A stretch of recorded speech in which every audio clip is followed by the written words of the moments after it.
extremely sorry to disappoint అంటే నేను ఉనికిపోతున్నాను మంచం కింద కూర్చొని ఏడుస్తున్నాను అని అందరూ what ever the media speculating.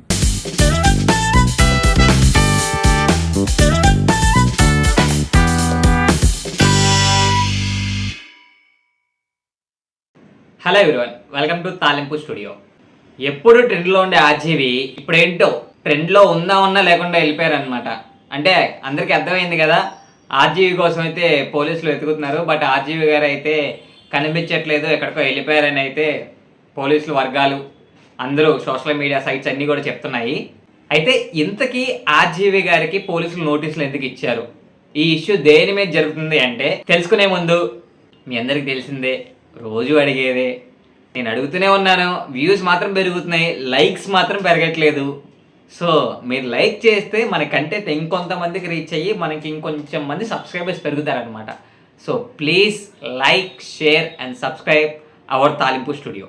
ఎంతో కొంత తీస్తే బెటర్.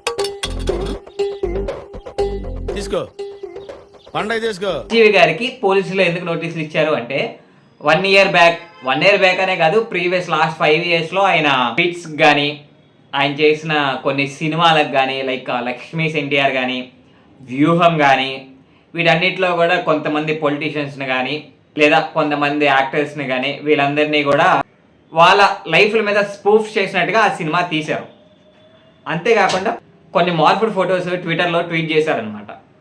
వాటికి సంబంధించి గాను అండ్ ప్రజెంట్ మనకున్న TDP and NDA Janasena government ఈ సోషల్ మీడియా సైట్స్లో కానీ ఇట్లా సినిమాల పరంగా కానీ ఎవరైతే అవతల మనుషుల మనోభావాలు దెబ్బతీసేలాగా లేదా కించపరిచేలాగా ఇది చేస్తున్నారో వాళ్ళందరి మీద కూడా కేసులు పెట్టింది. అండ్ అట్లాగే చాలామందిని అరెస్ట్ చేసుకుంటూ కూడా వెళ్తుంది.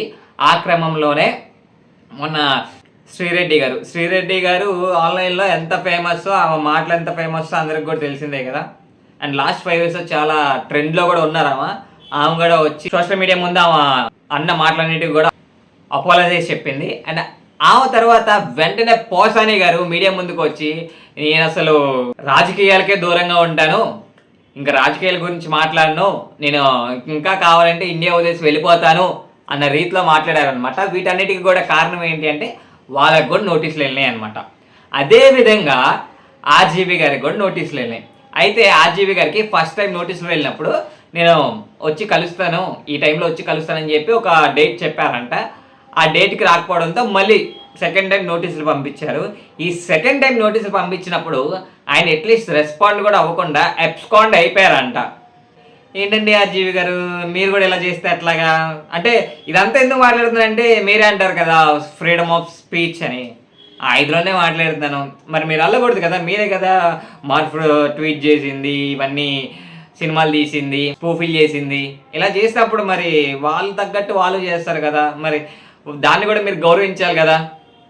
లైక్ లేదంటే మీరు కస్టడీలోకి వెళ్ళి మీ పాయింట్ ఆఫ్ వ్యూ ఏముందో అది కూడా చెప్తే బాగుంటుంది కదా, ఇట్లా వెళ్ళిపోయే కన్నా. సరే, ఇదిలా ఉండగా సడన్గా ఆర్జీవి గారు నిన్న నైట్ ఒక వీడియో వదిలేరనమాట.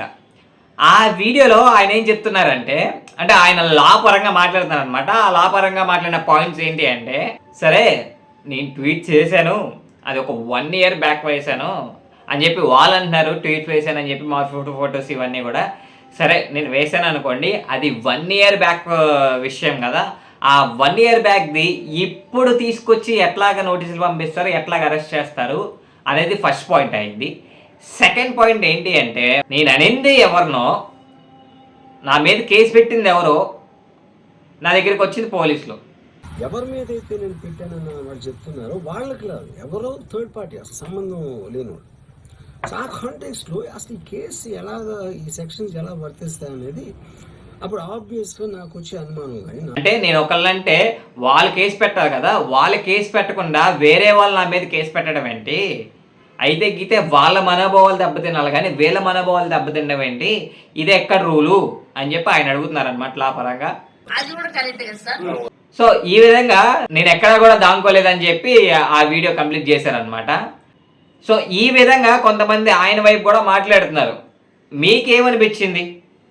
ఆర్జీవి గారు యాజ్ యూజువల్ ట్రెండింగ్లో ఉండడం కోసం అవన్నీ చేసి ఉంటారా, లేదా వేరే విషయాల వల్ల చేసి ఉంటారా? ఏదేమైనా సరే సంహౌ కొంతమంది ఆయన చేసింది రాంగ్ అంటున్నారు, కొంతమంది మాత్రం ఆయనకి సపోర్ట్ చేసే వాళ్ళు కూడా ఉన్నారు. ఏదైతే ఆ రామ్ విజన్ని ఫాలో అయ్యే వాళ్ళు ఉన్నారో వాళ్ళు ఆయనకి సపోర్ట్ చేస్తున్నారు. ఇంతకీ మీ ఒపీనియన్ ఏంటి? ఎందుకంటే ఈ విషయం అందరూ తెలుసుకోవాలి కదా, ఎందుకంటే ప్రజెంట్ ఈ విషయం మీదే మన రాష్ట్రంలో ఎక్కువ హల్చల్ చేస్తుంది. సో మీ ఒపీనియన్ ఏంటో కూడా మనకు కామెంట్ సెక్షన్లో తెలియజేయండి. అండ్ అలాగే don't forget to subscribe, like, share, comment our Talimpu studio. Signing off, Bhargav అగరు.